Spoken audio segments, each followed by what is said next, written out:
کچھ لوگوں نے میرپور کا ایک ڈپٹی کمشنر تھا جموں میں، اس کو جو ہے وہ وہاں پر قتل کر دیا، مسلمان تھا، اس کو قتل کرنے کی وجہ سے میرپور میں بھی جو ہے وہ فسادات شروع ہوئے، اور میرپور میں ہندوؤں کو اور سکھوں کو جو ہے وہ قتل کیا گیا، مظفر آباد میں بھی، اور یہاں سے وہ سارے جو ایک آزادی کی تحریک اٹھی، اور یہ اٹھ کر جو ہے جب اس نے دیکھا مہاراجے نے کہ اب میرا کوئی یہاں رہنے کا جواز نہیں رہ گیا، تو بھاگتے ہوئے اس نے جو ہے وہ امرتسر میں جا کر جو ہے وہ ہندوستان سے جو ہے پھر دوبارہ معاہدہ کیا، پہلے سٹینڈ سٹیل معاہدہ پاکستان کے ساتھ کیا اکتوبر کے شروع میں، اور بعد میں آخر میں جا کر اس نے امرتسر میں معاہدہ، امرتسر اس کو کہتے ہیں، اس نے ہندوستان کے ساتھ الحاق کا معاہدہ کیا، اور ہندوستان نے 27 اکتوبر 1947 کو جو ہے وہ فوجیں سری نگر میں اتاری، اور پھر اس کی جو ہے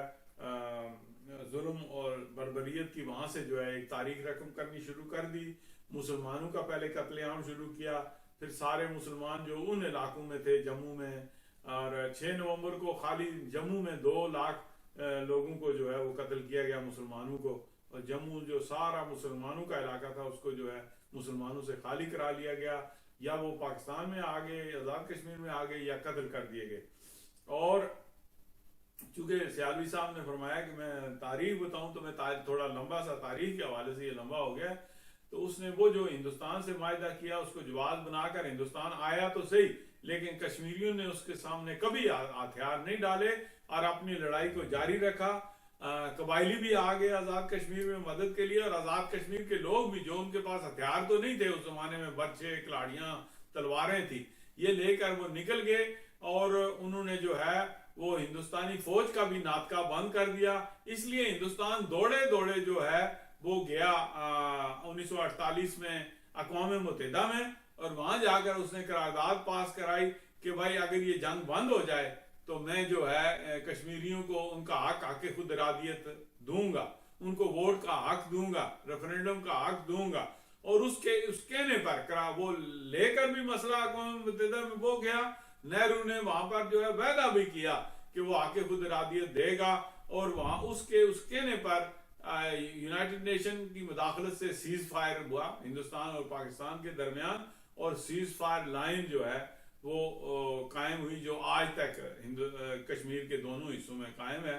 اور تیسرا حصہ جو ہے وہ شمالی علاقہ جات جو 1949 میں معاہدہ کراچی کے تحت پاکستان کے زیر انتظام چلے گئے، اور اس طرح 3 حصوں میں جو ہے وہ ایک آزاد کشمیر میں آزاد ریاست قائم ہو گئی، اور ایک مقبوضہ کشمیر ہو گیا، اور ایک گلگت بلتستان کا علاقہ پاکستان کے زیر انتظام ہو گیا۔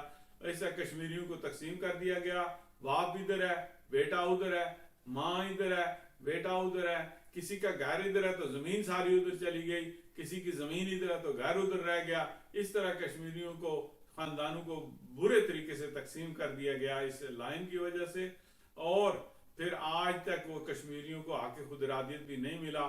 ہم آج کے اس وجہ سے جو ہے وہ ہر سال 27 اکتوبر کو پوری دنیا میں کشمیری جہاں بھی موجود ہوتے ہیں، 1 ہو، 2 ہو، 10 ہوں، وہ جو ہے وہ اس کے سامنے یوم سیاہ مناتے ہیں، اور انشاءاللہ ہم جب تک کشمیر آزاد نہیں ہوتا، ہندوستان کو 27 اکتوبر کو ہم آرام سے نہیں رہنے دیں گے، اس کے خلاف جو ہے وہ ہم یوم سیاہ مناتے رہیں گے، ہندوستان کی ہر ایمبیسی کے سامنے ہم جو ہے مظاہرہ کرتے رہیں گے۔ یونائٹڈ نیشن سے ہم اپیل کرتے ہیں کہ اس کے پاس 1948 اور 1949 کی 4 قراردادیں موجود ہیں، جن میں انہوں نے وعدہ کیا ہے کہ کشمیریوں کو ان کا پیدائشی حق خود ارادیت پلبیسائٹ جو ہے وہ کرایا جائے گا، تو وہ ضرور کرایا جائے۔ اگر وہ نہیں کرایا جاتا تو عالمی قوتیں جو ہے وہ اس کی ذمہ دار ہوں۔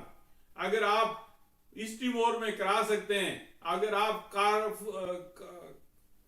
اپنا دارفور میں کرا سکتے ہیں، آپ کاسوو میں کرا سکتے ہیں، تو why not in Kashmir? Kashmir ایک برننگ پوائنٹ ہے، 3 نیوکلیئر قوتوں کے درمیان ہے، اس میں ضروری ہے کہ کشمیر کا مسئلہ جو ہے فوراً حل کیا جائے۔ ماشاءاللہ بہت اچھا، ہمارے لیے کافی معلومات افزا تاریخی ایک معلومات تھی، اور خصوص طور پر نوجوانوں کے لیے کہ وہ ان کو پتہ چلے کہ کشمیر کا اصل مسئلہ کیا ہے۔ تو اس وقت آپ یہ بتائیں آپ کہ اس کو آزاد کرنے کے آئندہ کا لائحہ عمل آپ کیا توقع کرتے ہیں؟ کشمیر لوگ کیا کریں؟ آپ کے جو ہمدرد پاکستانی ہیں وہ کیا کریں. تو کوئی ایسا طریقہ بتائے کہ ہم اس جمہوری انداز میں اپنے اس مسئلے کو اٹھائیں اور اقوام متحدہ پرامن طریقے سے اس مسئلے کا کوئی نہ کوئی حل نکلے. دیکھیں جی، ہمارا جو کشمیریوں کا جو وکیل ہے وہ پاکستان ہے. پاکستان کے اندر جب سے سٹیبلٹی نہیں ہے یہ مسئلہ پیچھے چلا گیا، چونکہ اقوام متحدہ میں آواز اٹھانے کے لیے ہمارے پاس کوئی قوت نہیں ہے. کشمیری کوئی وہاں مبصر نہیں بیٹھا ہوا، کوئی ایمبیسڈر نہیں ہے. اگر تو کشمیریوں کو بلو پاسپورٹ دے دیا جائے، مبصر کی حیثیت دے دی جائے اور ایمبیسیوں میں ایک ایک جو ہے کشمیریوں کا ڈیسک قائم کیا جائے تو کشمیری بھی جو ہے وہ اپنی آواز اٹھا سکتے ہیں. لیکن ہم ڈیپینڈ کرتے ہیں پاکستان پر. پاکستان ہمارا وکیل ہے، وہ ہماری آواز اٹھاتا ہے اور اس نے آواز اٹھائی بھی. ہم جائز اس پر ڈیپینڈ کرتے ہیں، اس پر انحصار کرتے ہیں. یہ جائز انحصار ہے ہمارا جو ہے، وہی آواز اٹھانے والا.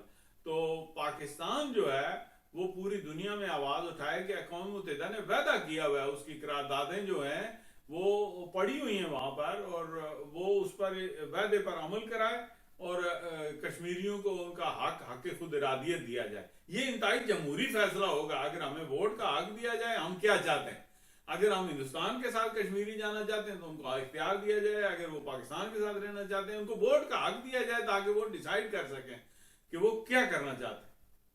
ہو سکتا ہے کچھ لوگ خود مختار رہنا چاہتے ہوں لیکن وہ ان کو ووٹ کا حق دیا جائے. لیکن میں یہ پرسنلی سوچتا ہوں کہ آزاد خود مختار ریاست ہو جائے یا پاکستان کے ساتھ الحاق ہو جائے، دونوں صورتوں میں پاکستان کا فائدہ.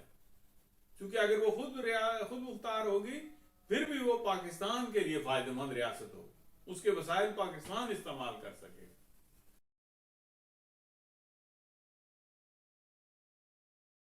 بسم اللہ الرحمن الرحیم. ہمارے ساتھ اس وقت JKLF کے بانی رہنما خلیل ویل سے موجود ہے. ان سے ہم آج یوم سا کے حوالے سے ان کے تاثرات جانتے ہیں. 1947 میں اکتوبر 1947 میں کشمیر کے لوگوں نے، خصوصاً پونچھ کے لوگوں نے کشمیر کی شخصی ظالم اور جابر حکمران کے خلاف علم بغاوت بلند کیا، جس کے نتیجے میں آج کا آزاد کشمیر آزاد ہوا. اور 24 اکتوبر 1947 کو آزاد کشمیر کے اندر، پونچھ کے اندر ایک انقلابی حکومت وجود میں آئی. جب مجاہدین کشمیر جب پونچھ کے نزدیک پہنچے یا ادھر کشتواڑ یا اوڑی وغیرہ کے نزدیک پہنچے مقبوضہ کشمیر کی طرف، تو اس وقت جو کشمیر کا حکمران تھا مہاراجہ ہری سنگھ، اس نے وہاں سے دوڑ لگائی اور انڈیا میں پناہ لی اور بھاگتے بھاگتے انڈیا کے ساتھ ہلاک کا ایک دستاویز دستخط کی، جس کے نتیجے میں انڈیا نے 27 اکتوبر 1947 کو اپنی افواج کشمیر میں اتاری. اس کے ساتھ ہی پاکستان نے بھی اپنی افواج پاکستان میں اتاری. تو نتیجتاً انڈیا اقوام متحدہ میں گیا اور وہاں سے سیز فائر لائن کی قرارداد منظور ہوئی، جس کے نتیجے میں کشمیر اس وقت 3 حصوں میں تقسیم ہو گیا. اسی لیے اسی تقسیم کے خلاف 27 اکتوبر چونکہ انڈیا نے دخل اندازی کی تھی، کشمیری عوام ہر سال 27 اکتوبر کو یوم سیاہ کے طور پر مناتے ہیں اور اس انڈین مداخلت کو یا انڈین آکوپیشن کی زبردست الفاظ میں مذمت کرتے ہیں. یہ مسئلہ گزشتہ 75-76 سالوں میں اقوام متحدہ کے ایوان میں پڑا ہوا ہے، لیکن بدقسمتی سے اقوام متحدہ اس معاملے میں ناکام رہا. اس معاملے کو حل کرنے میں اقوام متحدہ کی قراردادوں کے مطابق کشمیری عوام کو حق رائے دہی کا اختیار ملنا تھا، جس کے نتیجے میں کشمیری عوام کو خود فیصلہ کرنا تھا کہ وہ کیا چاہتے ہیں، ان کا مستقبل کیا ہوگا. لیکن بدقسمتی سے اقوام متحدہ آج تک اپنے قراردادوں پر عمل نہیں کرا سکی. اس لیے ہم اقوام متحدہ سے اپیل کرتے ہیں کہ وہ اپنی قراردادوں پر عمل کرائے تاکہ کشمیریوں کا مستقبل محفوظ ہو سکے. دعا گو ہیں کہ اللہ تعالیٰ ہم سب کو اتفاق و اتحاد سے اپنے مسائل کو حل کرنے کی کوشش توفیق دے اور ہم اپنے جو ہمارے خلاف جتنی سازشیں ان کو ناکام بنا دیں. اختر سالوی، روز نیوز، بیلجیم.